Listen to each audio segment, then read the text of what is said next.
පුතාට ඉස්කෝලේ යන බයිසිකලයක් ඕනෙලු. හැමදාම බස් වල යන බැහැලු තෙරපි. ඒ මදිවට පිට පොකට් කාරෝ පිරිලා. කොල්ලට ගෙදර එනකොට පණ නැහැ. බස් වල තෙරපිලාම. ඔව්. උඹලා දැන් මෙතනම හොයන්නේ සැප තමයි. උඹලා දන්නවද මම පොඩි කාලේ ඉස්කෝලේ ගියේ කොහොමද කියලා? 60ක්ම 10ක් පයින්. ඒ කාලේ දැන් වගේ මෙහෙම බස් තිබුණෙත් නැහැ.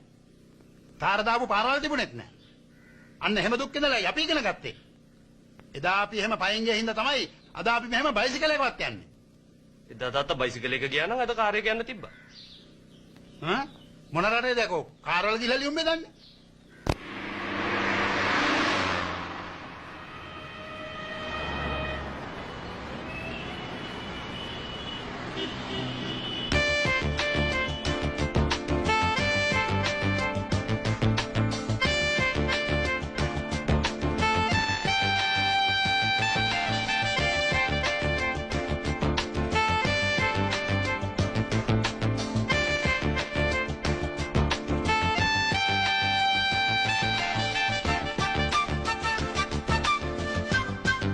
කවුද බගේ?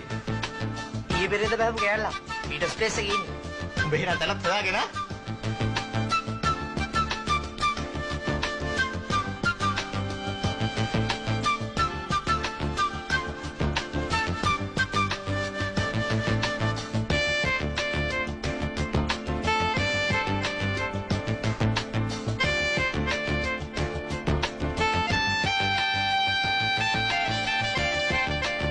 පුතා කියන්නේ දැම්ම බයිසිකලයක් ඕනේ නැහැ කියලා.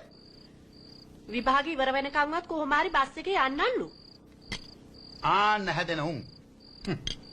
කියවලා බලාපන්. දුක දිනා ජයගත් මිනිස්සු. මුලදී හැමෝම ගිහලා තිනේ පයින්. නැත්තම් බස් වල. මම හෙට උදේම ලොක්කට කියන්නම්කෝ ඇඩ්වාන්ස් එක ඕනේ නැහැ කියලා. නැත්තම් මම්මුට බයිසිකල කරන් දෙන්න හිටියේ.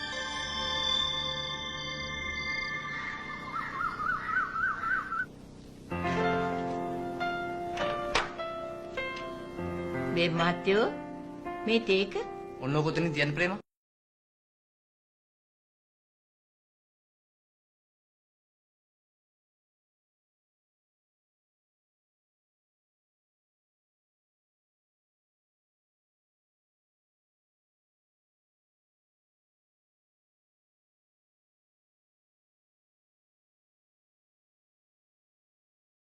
Are you all right?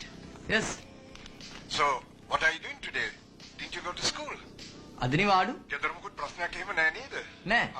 මගේ කාර් එකේ ඉන්ෂුරන්ස් වැඩේ කළාද පුතා? ආ ඌ මම ඒක ඊයේ කළා. Good. මෙන්න අම්මට ටිකක් කතා කරන්න ඕන. අම්මට ටිකක් සනීප නෑ. ඔව් පුතේ මට අද ආයෙමත් අර හිස රද ටිකක් වැඩි වුණා. දැන් නම් ටිකක් අඩුයි. අම්මට ඔය සීතල වෙදර එක ඔරොත්තු දෙන්න නැතුව ඇති. දැන් නම් මේ එච්චරම සීතලක් නෑ පුතේ. ඉතින් අම්මලා කවද්ද එන්නේ? 28. කෝ ඒ වුණාට ඉතින් තාත්තගේ බිස්නස් වැඩවල ඉවරයක් නෑනේ. තාත්තයි බිස්නස් වැඩ කරගන්න කියලා අම්මා මෙන්න මේ එන්න. නැත්තම් තවත් ලෙඩ වැඩි වෙයි. තාත්තා කියන්නේ අස්නීපයක් වුණොත් ලංකාවට වැඩි හොඳ දොස්තරලා මෙහෙ ඉන්නවයි කියලානේ. පුතා කෑවද? තාම නෑ. රැයට නිදා ගන්නකොට ජනේතොරන් හොඳට වහලා දිනවද බලන්න. මට අර දෙන්නව විශ්වාස නෑ. තාත්තා එළියට යන්න හදනවා. ඊළඟ මම තියන්න පුතේ. බයි. බයි.